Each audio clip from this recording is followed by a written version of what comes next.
Hey, I'm not sure the chronology of how some of these posts go up in order, etc. But if you see me wearing the same shirt, then I am recording it in the same day and time. I have a couple of different topics that are all relating to a lot of the same situations with the same athletes, very high level athletes, high training age, all soft tissue injuries, more than nothing. So these are not post-surgical, but quite frankly, you could potentially use a lot of the same concepts when we get to the type of training week when it's moderate down and it is in season with a chance to get back very, very quickly. We're going to maybe use all the same concepts, but different weekly training schematic. But here I want to talk about when these individuals are injured, and of course this can apply to any situation. I think there's a lot of good reason to talk about escalating protein intake. Now, before I get into that, I'm not going to go into the specifics here because I'm not going to incur the wrath of any nutrition professional or dietitian professional that is completely dissatisfied with their role in the universe. So they think someone that's a physical therapist or a strength conditioning coach somehow doesn't have access to the same information that they have. So I'm really just talking blue sky. And quite frankly, with these individuals, oftentimes a credentialed nutrition specialist is handling some of these things. It doesn't mean that we don't all know the same things and can make similar statements. So keep that in mind. I'm not going to give you any numbers. What I will say as a global statement is we should be increasing protein intake when there's an injury. And here's why. We've talked about this before on Instagram, maybe when the post looked a little bit different, but I had a post of squiggles and it looked all hideous at the end, but I was kind of creating the analogy of ski slopes, and those ski slopes kind of all come down and sometimes they're really wild, etc. But they were to represent different targets of your protein intake. You got to remember, everything in the body is made out of amino acids, and adenine, guanine, thymine, cytosine. How do you make a dinosaur? So those are all things that are the building blocks of everything. So we have to make sure that you have enough to begin with for the normal sustenance of a human body. Let's say they're not training and they're not injured. This is why you'll see people that don't eat significant, or at least sufficient, all S's, sufficient amount of protein, then they get sick. And the reason is you're pulling protein away from certain areas as the body begins to prioritize not dying.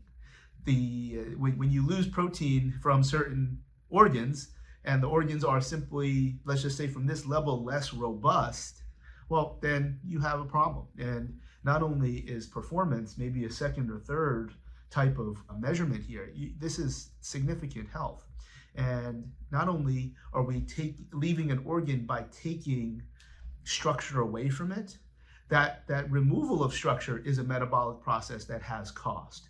So there's a number of reasons that you should have a certain amount of protein, whatever those numbers are, this amount of grams per kilogram, this amount of grams per pound of body weight, maybe it's lean mass, whatever schematic you want to do, you should be meeting that for good reason.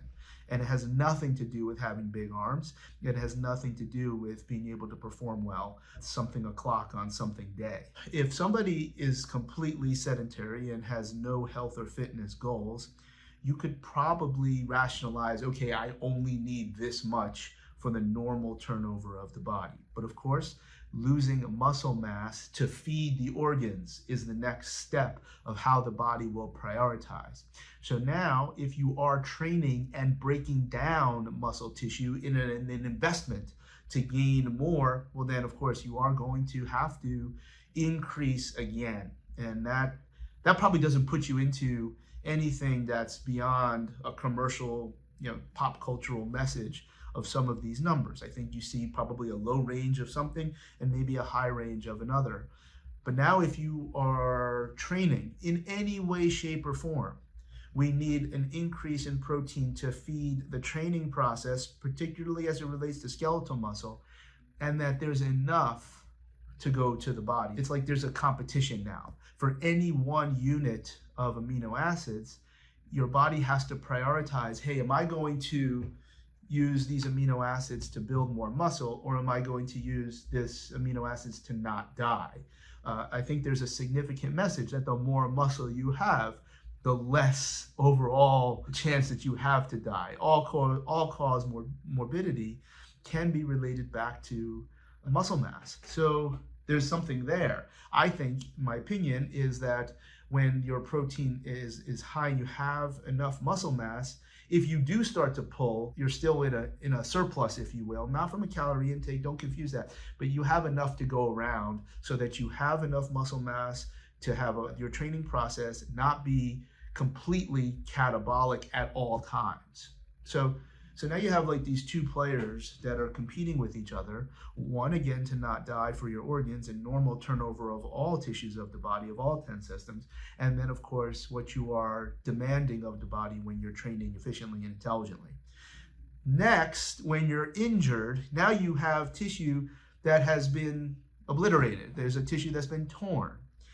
That tissue does not regrow. For the most basic of terms, which is not a scientific term, it is not a term that is involved in the inflammatory process, you need protein for that too. And now there's 3 competitors for any one given unit of protein. I think that's really important to keep in mind, because now you do need to add another, whatever you decide, unit of protein to your total intake.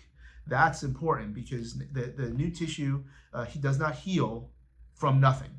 It will then again pull from other areas.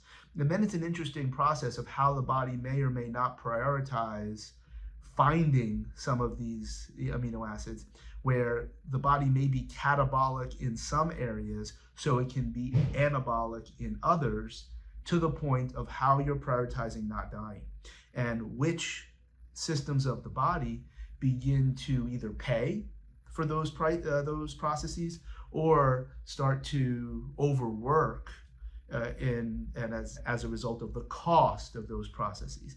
And that's where there's some explanation there of what omega wave would be able to tell us when you looked at some of these electrical signatures of body parts that have body systems that have nothing to do with orthopedic injury. Well, what is that telling us? Well, that might tell us that that particular system is overworking to facilitate something that happens in another part of the body, or is paying the price.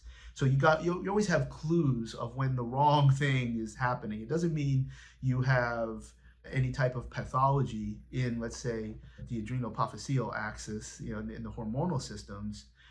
Everything in your hormonal profile checks out just fine. However, if it's working harder to do the same thing, well, there could be a reason for that. And some of those reasons relate to what is happening in this dance between anabolics and catabolics in the result of injury, training, normal processes, and you don't have enough protein. So bumping whatever increment you have, in my mind, makes a lot of sense and is also consistent with simple science.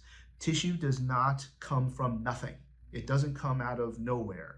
It comes from what you put inside your body. And that is why the non-negotiable of reaching a certain amount of protein in your daily intake is absolutely crucial. There's like a million reasons, figuratively, to support all of these different processes. We probably could talk about carbs as well as relate to this, so that not only do you have the best version of fuel to support the training process and certain types of rehab processes, but if you have enough carbs mobilized in the bloodstream, being able to pull from glycogen, you put it right back in, you're managing your sensitivity properly, then all of a sudden your protein can work for you. Because protein can be used as energy. That's what we're talking about. We don't really want that to happen, and it doesn't have to happen. So not only do you need enough to build, you also need enough of this other things, so all of those building blocks are being used in an anabolic process. So this is really, really crucial for the injury recovery rehabilitation process. It kind of spits a little bit in any suggestion that, oh, I am injured, I probably am not going to be doing as much work or not as much intense work because I can't bring the heat when my thing hurts. Well, I'll eat less and I won't come out of the back end looking like a fat mess. Well, this is false.